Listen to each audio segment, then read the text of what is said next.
Hello, everybody. Welcome back to the Film Buds podcast. This is episode number 148, and my name is Henry. This week, I am joined by, once again, by Paul Davis. Paul, hello. Hello again. It's good to have you on, man. Thanks for coming back. Yeah, good to be back. Good to be back, as always. Now, our friend Jacob Bowers, or Jacob number 1, as he's also known, he was supposed to be here.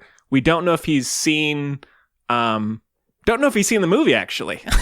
And we did have to rearrange the time, and so we're hoping he's just a little bit late. He may show up, maybe not, but we'll figure it out. If not, we'll get him on sometime soon.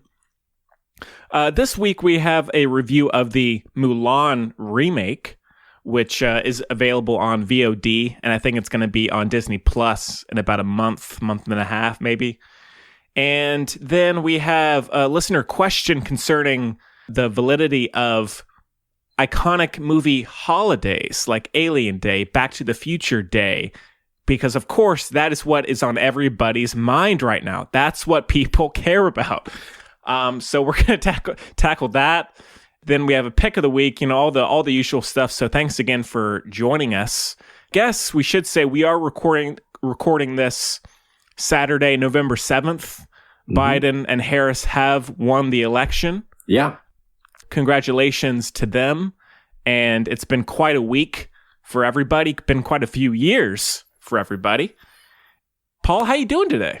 I'm doing pretty well. As far as the election is concerned, the presidential election is certainly decided now, regardless of Georgia or North Carolina. And on top of that, we still have to, of course, keep an eye on the Senate races because there's a runoff election in Georgia that's going to happen in January. Part of it's over, but not the entirety of the U.S. election process. But beyond that, I'm feeling great. I'm celebrating a week of being married. It was wonderful. Congratulations again. Thank you. And I'm close to being done with the piece that I mentioned that I was writing the last time that I was on. It's nice. Just shy of 13,000 words right now. Jeez. Yeah, so we'll see where it goes. Maybe the next time that I'm on here, it'll be done. So yeah, will there be a way for us to access it, to read it, or is it going to be in the vault for a while? What? I'll probably eventually post it somewhere, I'm sure, but I'm not sure exactly when or how. Sure. Well. Oh, and I should jump in here and say we got a message from Jacob, and he said he did not see the messages about the new time. He is tied up at work, so he will not be with us this week, sadly. But we'll get him back on some other time, so don't worry about it, man, if you're listening. Probably isn't, but that's okay. So, yeah. All right, well, Paul, anything else you want to mention, man, before we get into Mulan? No, I've got nothing. All right, cool. Well, yeah, let's get into our review of the Mulan remake. And we do have a clip, so take a listen. Do you know why the Phoenix sits on the right hand of the Emperor? She is his guardian, his protector. That she's both beautiful and strong. Your job is to bring honor to the family. All right. Mulan was released, I guess, a month or two ago. It got delayed a little bit from earlier in 2020. And it's directed by Nikki Caro. It stars, sorry about the name butchering if I do, Yifei Liu, Donnie Yen, Li Gong, Jet Li, Jason Scott Lee, Yosun An, and that's about it. And the synopsis is a young Chinese maiden disguises herself as a male warrior in order to save her father. So this was a big a big deal when it was announced.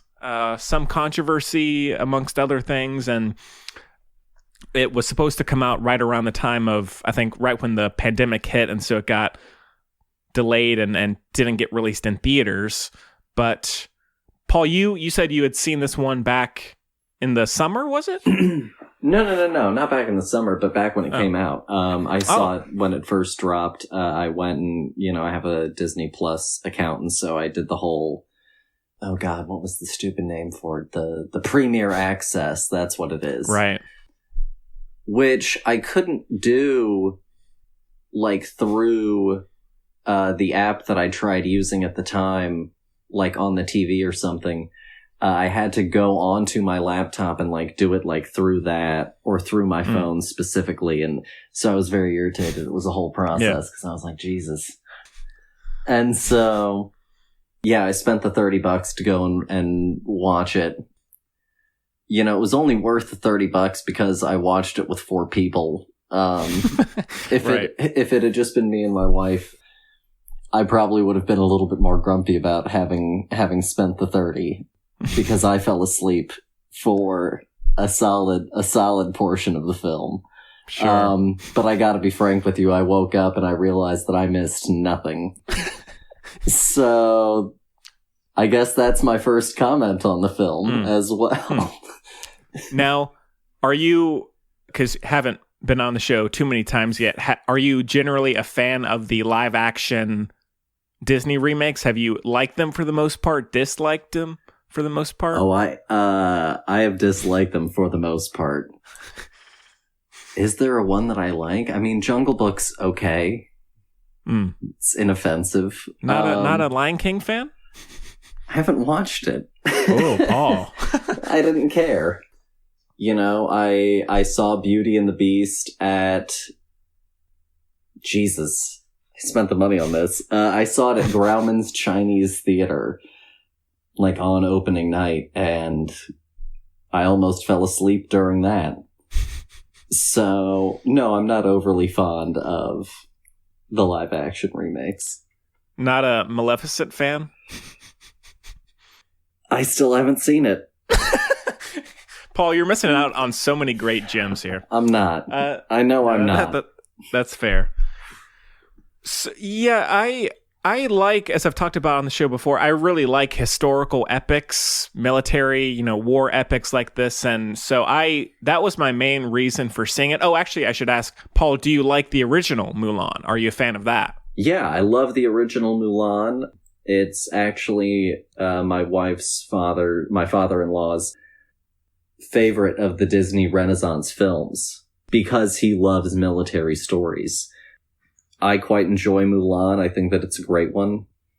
I'm drawn to some of the more sort of B-level, I guess, Renaissance films, Mulan, Hercules, stuff like that. So yeah, I'm a big fan of the original one, personally. Yeah. On that, I am not like, I know some people absolutely love the original. I like it a lot, but it's not one I really grew up with. I think I got to it pretty late, and so I don't have that connection to it like many did, and maybe that's why many people were upset that it was being remade in this way. But so in a good way, I guess I went into it fairly blank, and it was just a historical action adventure epic, and overall I liked it. I did find that it felt long-winded, and to say the least, and there were times where it felt somewhat hollow. Yeah. I think probably my biggest issue with it is with this kind of story arc, character arc, is you have to wait about halfway through the movie for her to become the character that, not that she should be, but I think at times what is the most interesting. While the development of a character, of a hero, can be interesting, I think that you're kind of waiting a long time for her to get there. And I don't know if that much time was necessary, because it's a pretty familiar kind of story, and you get a connection to her fairly early. I found that the two halves of the movie were a little uneven. What do you think, Paul? long-winded, I think, is a good place to begin. The first one had really wonderfully, succinct storytelling. And, of course, it utilized musical numbers. And it kind of has the same problem Frozen has, where, like, part of the way through the movie, it just sort of sputters out and stops being a musical. I think overall it still overcomes that issue narratively. With the new movie, they talk more, and yet they give me so much less. I mean, this movie is 2 hours long? Yeah. And somehow during 2 hours, I feel less connected to, her fellow soldiers, to her love interest, and it just feels so chocked full, but none of it feels meaningful in any way. It's again, it's what I call empty calorie filmmaking. You can eat a lot of it, and yeah, technically it'll make you full, but like it was all wasteful. It's junk. It wasn't restorative or purposeful in any way. And so I had actually going into it pretty high expectations. I liked the idea of kind of doing, a Chinese cinema Mulan film. I liked the idea of the sort of high wire action stuff. And so I was pretty open to the idea, and, even besides the controversy, around our lead actor and her comments regarding, Chinese politics, I still thought that the Mulan live-action remake had the most potential for me, actually, for a way to take it and make it different. And once I found out that it wasn't going to be musical, I was like, okay, cool. Yeah. We're going to have something like actually meaningfully different here, than these shot-for-shot practical, remakes of all of the other ones. And they were like, no more dragon. And I was like, okay, fine. And then instead we got just the shittiest looking CG Phoenix that I've ever seen in my life. It looked worse than the Phoenix in the Harry Potter films that are much older. So... Oh, yeah.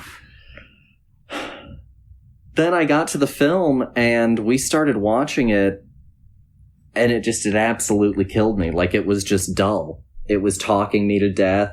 None of the character motivations made sense to me anymore, because I felt like they were overly plotted and convoluted.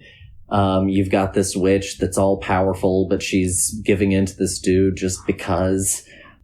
And he's not much of a villain. Like, he's not nearly as menacing as our original Mulan villain. And he's just not menacing in and of his own right. Not even in a comparative way. And you have that scene, with the matchmaker, where in the first film, is it Henry? And literally by no sensical way could you decipher that outcome to be, oh, it's Mulan's fault.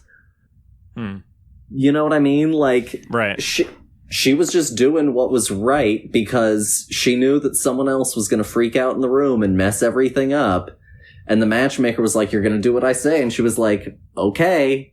And she was trying to not make a whole thing out of it. And I guess you could say that she could have told her that there was a spider underneath it. But, like, she was just trying to casually move on. Just let the thing pass, Let it be. And so, like, then this woman gets a whole cob, and it's just... No, I feel you there. Yeah. Well, now talking about good things about the movie, I thought it was very good. It was well designed, like the costume, production design, all that stuff is very good. The director, she did The Zookeeper's Wife with Jessica Chastain, the World War II drama from a few years ago, which I didn't love, but I liked as well. And it is well directed. I think there's a really cool sequence montage of her. I guess it's right before they go to battle, and she's it's like a dreamy kind of montage editing sequence where the cuts are aligning with her sword swipes. And all of that I thought worked really well, and it's very elegantly put together.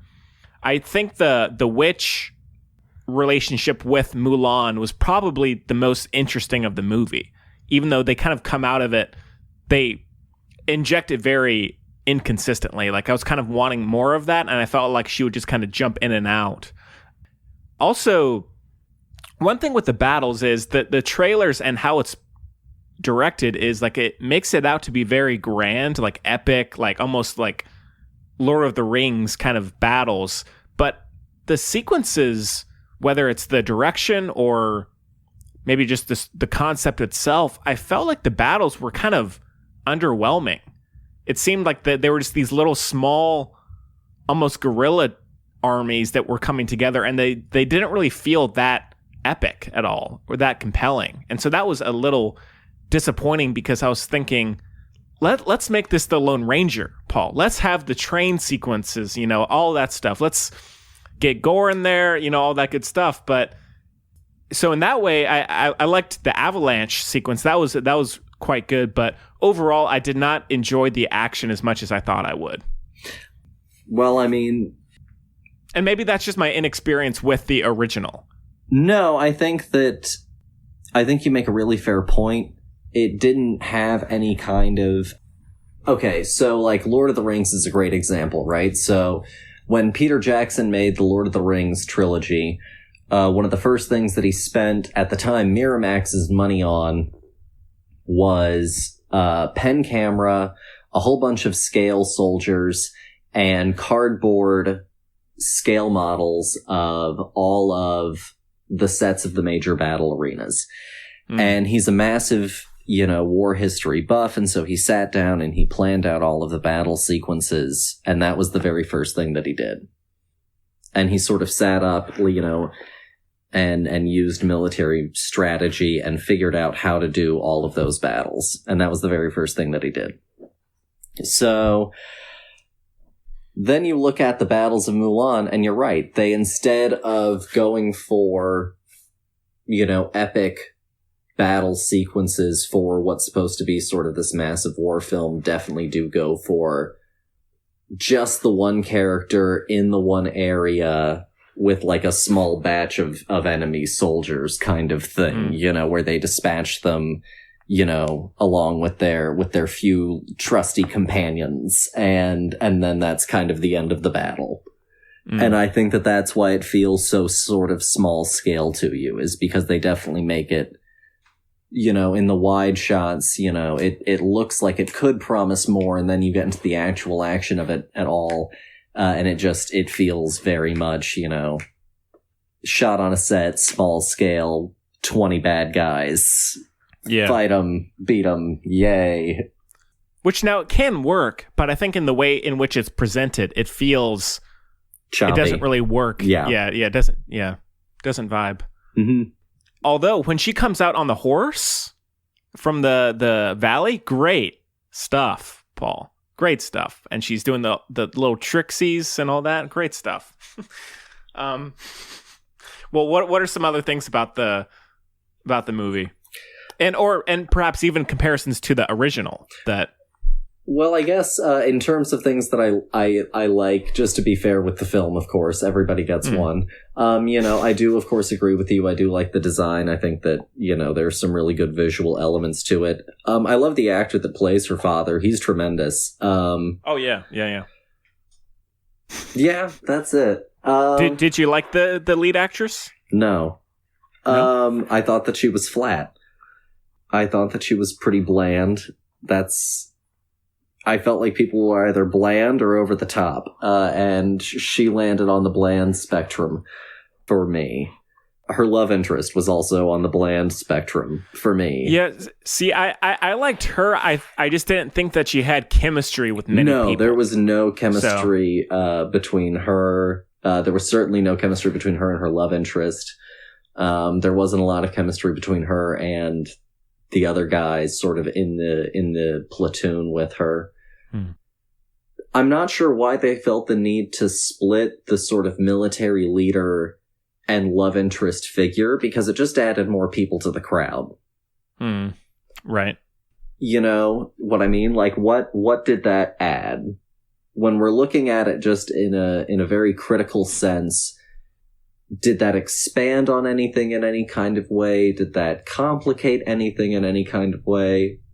No, because then the love interest guy just kind of got to sit by the sidelines and didn't have to make the difficult choice of still banishing her. And our military guy then just got to be, you know, a one-note hard ass until she suddenly came back and had the right idea. And let's talk about that, by the way. Please. So she gets kicked out. And it's like, never show up again or you'll be killed. And then she comes back and she's like, here I am. And there's no sort of struggle or strife or even threat that she might be beheaded. You know, there's no her having to like really make a case for why she shouldn't be. She just rolls up, says some stuff, and Donnie Yen goes, well, all right, I guess we should listen to you then. Paul, she does like a handstand on a horse. What other convincing do you need? You know? But no, that's fair. I think that again, the arc of the story definitely has its ups and downs in terms of the consistency. I think there were parts where I was very engaged and other times I was not, and I was just waiting for the big moments to happen, considering what the story is and even just looking at the budget, you know, which was massive apparently. And where'd it go? I don't know. Yeah. Also, talking about Lord of the Rings, there were a lot, maybe one too many Lord of the Rings nods. Certain, you know, compositions, visuals, like we get it, Nikki. You like it. We all do. Or most do. But that wasn't that's just a nitpick. I like the Disney, or I'm always curious about the Disney live action remakes. I'm always curious because you can, if done well, you can re-envision a story and it can be done really well. And I think there have been a few that I quite like, but this does fall a little bit short. It is maybe up there with the better ones, but I do think it's not. Does not. Because there's no such thing as a good Disney remake. So not a Cinderella fan? No. Paul? So oh boy. Hating on Kenneth. Here's the problem with Disney live action filmmaking as it currently stands. It lacks vision in any kind of meaningful way. It is creatively timid. I think is the best way to describe it. And I think the worst way that you could describe it is money hungry. And that's because when you look at the choices that they have been making over the last few years, it has all been about chasing whatever audiences say that they want, which is always nebulous, A. But B, if you just give them something easy, of course they're going to just accept something easy and go along with it. You didn't challenge them. You didn't cause them to think. You just gave them the leftovers and they were like, oh yeah, I like this meal. And then you just kind of move along and you cash in on that and you find a way to continue to do that and you brand that and you package that and you sell it. And that's clearly what they've been doing. And it's because they made big losses on movies that people didn't respond to. And for whatever reason, the films that they made, people didn't respond to, and I get it. Whatever. Tomorrowland, I haven't seen it. People didn't like it. Best film ever made. You know, and like, look, Lone Ranger was just bad. I can't help you with that one. So, and as for Tron Legacy, I think that it's a little underrated, but that's one man's opinion. Is it a little classic in its narrative? Yes, but dear God, is that one of the best cinema soundtracks of all time? Oh, yeah. And it's visually stunning, except for weird rubber-faced Jeff Bridges, but that's beside the point. Yes. I think that if you really go and try something and also give it to talented creators who know what they're doing, who have a distinct vision, then you get art.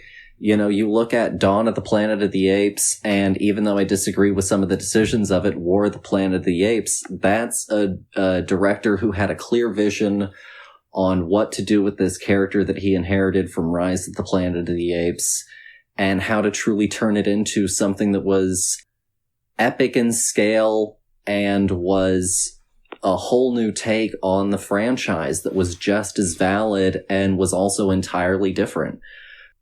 You can go through and you can entrust things to people. Look, I don't care if any of you hate it.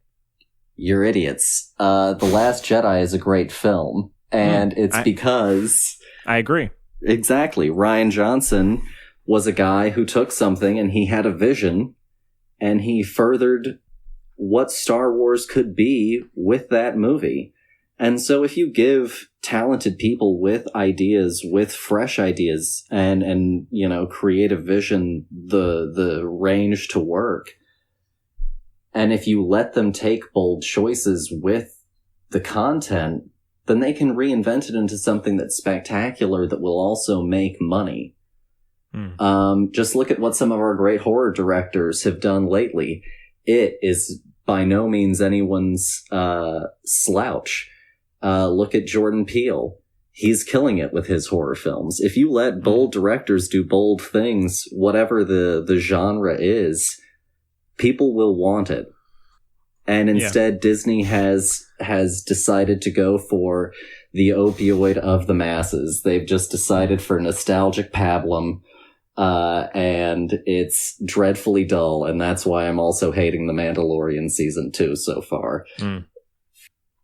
Yeah. Paul, bottom line, give Gore Verbinski the job. But no, I agree with you. Honestly, I think a lot of my positivity about a lot of the remakes is just because standards have been lowered. In a lot of ways, not just with Disney, but with a lot of these remakes, reboots, whatever you want to call it.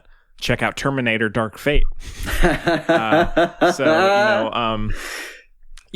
overall, it's just again, I went in kind of blind. And so overall, I did enjoy it. It's by no means a masterpiece or best of the year, but just as a somewhat different action historical blockbuster, I liked it in that way.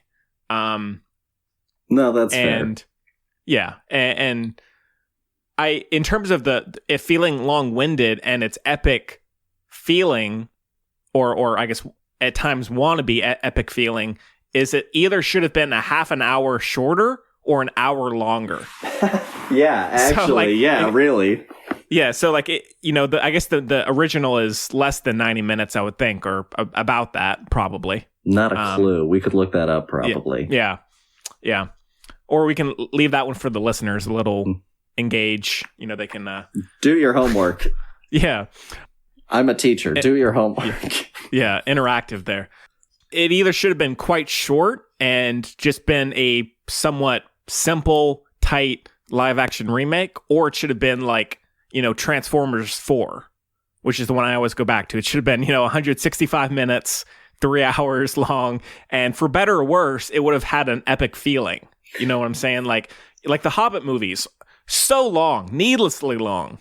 They don't need to be that way, and they shouldn't. But in a way, their epic feeling makes me appreciate them in a sense, and I think this could have done a similar thing, whether it ends up resulting in a worse movie or a better one. To me, but... No, you make a good point. I mean, that's what we're going to get with the Snyder cut. We're going to get more of it, and it's going to make it worse somehow. So... Yeah. What could 2 extra hours hurt, Yeah, Screw it. Yeah. Is anything else about Mulan, Paul? Anything else about the Disney remakes or the original? The original used song really cleverly to just get to the third act, and that's exactly what Frozen does, right? And to an extent, kind of Tangled, but Tangled also has a little bit of song right there at the end, because, it's got the recurring, song with the hair, but that's beside the point. Yeah. It really just mostly uses it to kind of, really quickly explain your characters, some motivations, some plot beats, and just kind of get you to the third act, so then you can wrap up that story with a nice little ribbon, have a reprise of whatever your big song is from the movie. Bada bing, bada bang, bada boom, it's done. And so Mulan is very enjoyable. I like it a lot. And as far as the Disney Renaissance films go, it's one that is certainly a favorite of mine, but I definitely recognize as not necessarily being one of the best. If you compare it to Hunchback of Notre Dame, get out of the way, the elephant's in the room. And so as far as the Disney remakes go, I haven't found the one that I was yeah, that was worth my time. And that definitely bums me out. But no, again, I guess Jungle Book is probably the one that I was yeah, it looked good. But you had to have liked Guy Ritchie's Aladdin, Paul. I didn't see it. Paul. I don't care. Yeah. They don't matter. What are they doing? Nothing new. It's pointless. It's Sisyphusian. I might as well I literally just might as well watch the original, and you can't tell me that there's a new point to any of the new ones. There's no point to Nassim Pedra in Aladdin. Oh, good. It's a female character. Does it still pass the Bechdel test? No, because if I'm not mistaken, pretty much every time that they talk, it's about Aladdin, which is the main character of the movie who's a man, so you still didn't pass your Bechdel test. So, it's frustrating, and I hate them. And as far as the animated movies are going, they're fine. The Disney digital renaissance is hit or miss. History. Yeah. I want someone like a Michael Eisner back at the helm. I want someone who's making choices. Bob Iger is a consumer. That's exactly what his mode is. His entire reign of Disney has been focused on acquisitions. He started out small with things like Pixar, things that he already had tight bonds with. And then he moved on and he started growing his boy brand for, the counterbalance to the princesses. Now we have the superheroes. And so, he slowly bought his way into it with Marvel. And then he went and he got Lucasfilm. And so his entire reign with Disney has just been focused on acquisition. And it's not at all in any kind of way focused on the artistry that did at one point matter at the House of Mouse. And that's also why they are no longer printing discs, which is an axe that I'm going to grind until they bring them back. So help me. Because you shouldn't get to have complete control over the history of your archive. It's not up to you anymore. Yeah. Couldn't have said it better myself. All right, well, out of 5, Paul, I'll go 3.5. 1. Big fan. So, all right, well, let's get to our listener question. So the filmbudspodcast@gmail.com is the address that you can reach us at. Also, Facebook, Twitter, and Instagram. Paula, I know you know that one. And so please, and that's at FilmBuds on social media. Please, if you have not yet, send us a question, a comment, a hello, whatever. We love hearing from people, whether you're a new listener or if you've been listening for a long time. So the one we have this week this was on Twitter, I believe, and it's from Sadie Laney, and she says, "Hi, Buds. What is your take on iconic, quote-unquote, movie holidays, or celebration days, I guess you could also call them, i.e. Alien Day, Back to the Future Day? Is it purely a commercial trick, or is there some merit?" Thanks so much. Paul? I hate to say it, I have so little experience with these days. I I'm curious if you must be the expert. I mean, I guess like the only Batman Day as well, I guess, is another. The only day that I can think of sort of that's like cinema related that I guess it's a back-to-back thing. The only two that I recognize, and it's only because of the pun of it, is May the 4th and Revenge of the 5th, which are, the two back-to-back sort of Star Wars days. Great ones. I don't think it matters much to me. I don't know if it's a commercial ploy. I guess I could go and look into the history of them. Please. I'll do that before my next appearance, and when I come back, Sadie Laney, you will get part 2 of the answer to your question. And, I don't know. They don't bother me. I don't keep track of them beyond Star Wars Day and Star Wars Day Part 2. Yeah.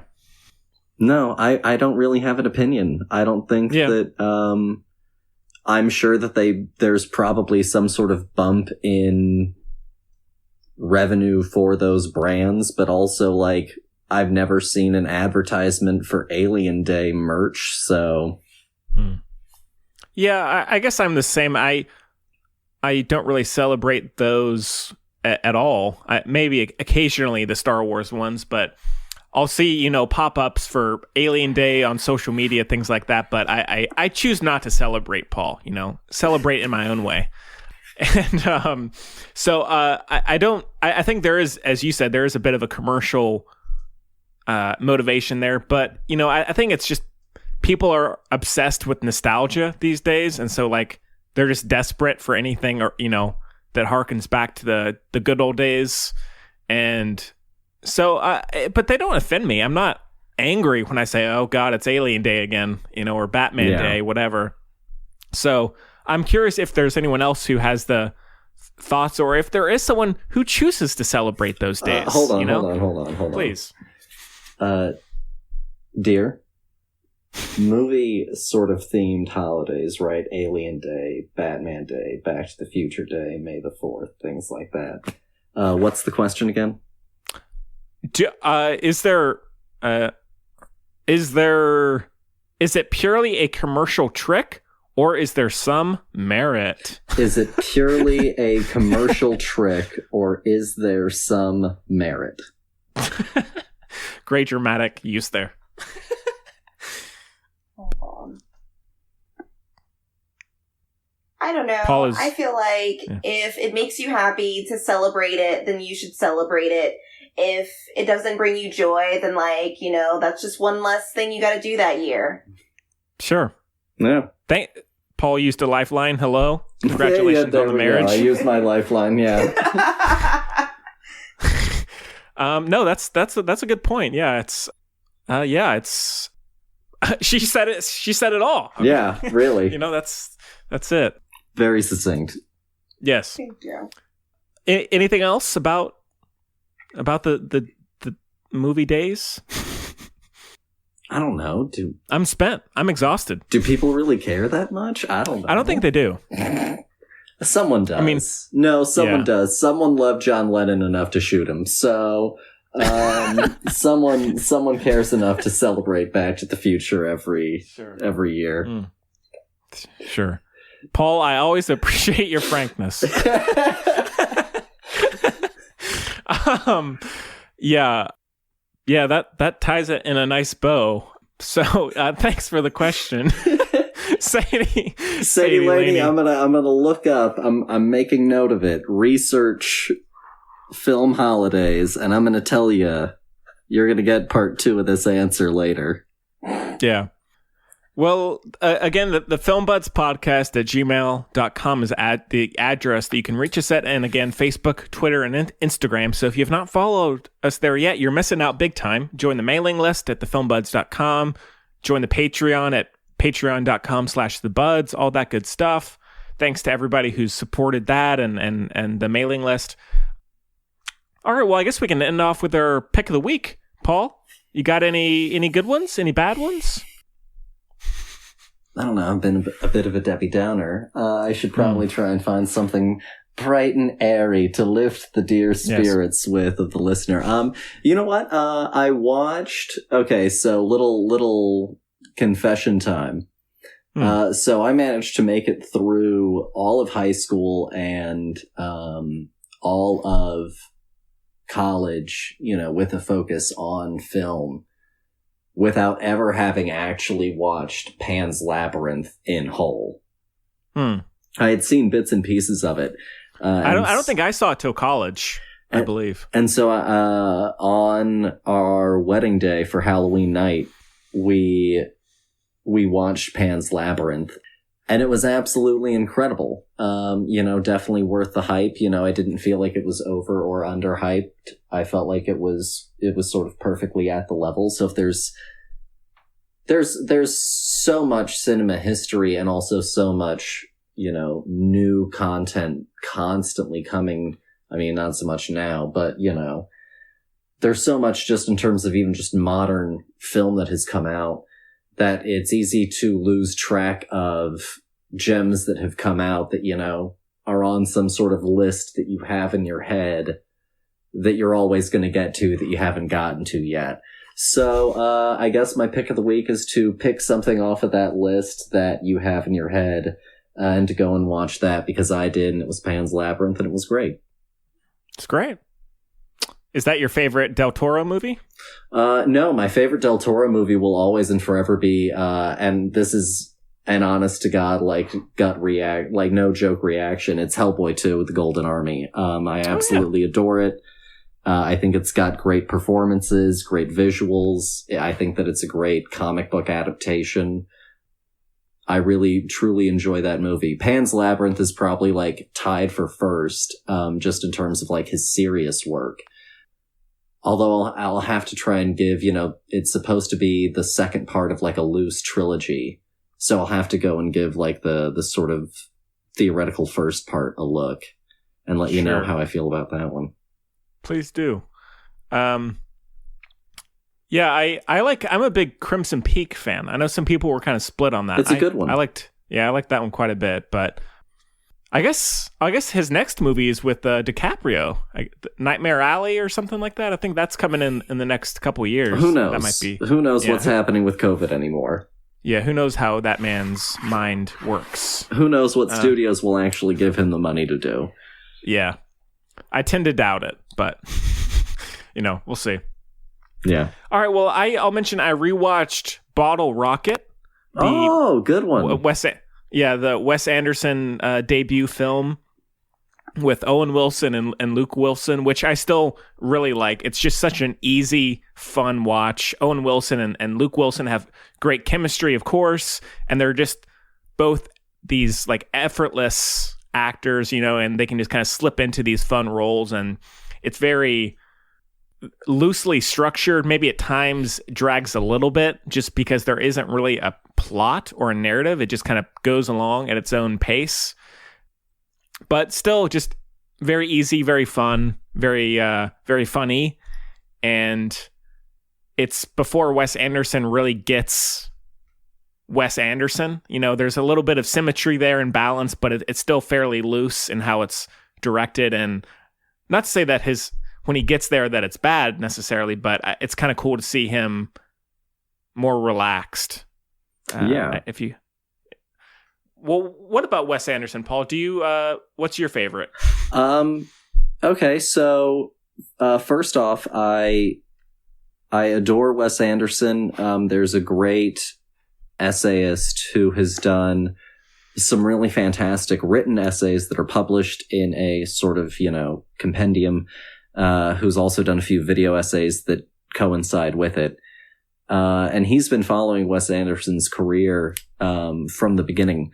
And Bottle Rocket, one of the reasons that it feels kind of weird is because it was originally a 16 millimeter short film, 16 millimeter black and white short film. So it was this sort of boxy composition, and a producer saw it at a film festival. This is back in the early 90s, right? So this is still when independent cinema is having its heyday, and you can go to a festival, show a film that you literally made for nothing, and overnight become someone.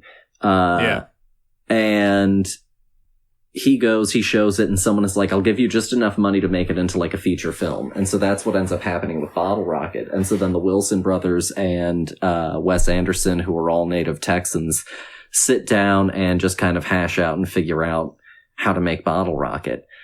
And that's why it's kind of so loose and stretchy and sort of weird. And then he gets to, of course, Rushmore, which is like his first sort of Wes Andersonian film. And take us through his career, Paul. Oh, I was just about to say, trust me, one by one. I can come on. We can do a whole Wes Anderson episode where we just kind of awesome. Do it bit by bit. We'll make it a special episode. Please. But as far as my favorites go, I do love Grand Budapest, but my first Wes Anderson experience, and therefore sort of my favorite and forever love, will always be The Life Aquatic. Oh yeah, I remember you telling me that in college. Yeah. Well, it's fantastic. Mr. Fox is mine. Oh, that's a good pick. That's a great one. Yeah. That waterfall is nuts. Oh, it's amazing. Yeah, visually stunning. Yeah. But yeah, so check out Bottle Rocket if you have not seen it. It's a good time. All right, Paul. Well, that's about it for me. Anything else you want to mention about anything in the world? This is your only chance. Yeah, I'll never be on again. Congrats, everyone, on the election. Yes. It has been a hell of a doozy of a fight that has, been going on for, some time now. But also this election certainly shows that there are real ideological differences at play in this country. And who knows, maybe the answers are somewhere in art. Hey, well said. But yeah, I agree. It's been quite a time, and let's just see how the next few years shape up. We'll see. Yeah. All right. Well, I guess that is about it for the show. Next week, as always, with these days, it's kind of up in the air. There are, tons of good choices. And if you have any suggestions, please feel free to write in about ones you'd like to see reviewed and or comment on social media. Currently, I'm honestly just banking on Wes Anderson. I mean, just give me a reason. Yeah. I mean, I'm always down to talk about Wes, so that's cool with me. So yeah, we'll keep you updated on that, and thefilmbuds.com. You can check out all that stuff too. It'll be updated pretty regularly. All right, well, Paul, man, it's great to see you. Congrats again about the marriage. I'm glad things are going well. You're welcome back anytime. Yeah. Okay, well, we sure hope you enjoyed it as much as we did, and we'll see you next time.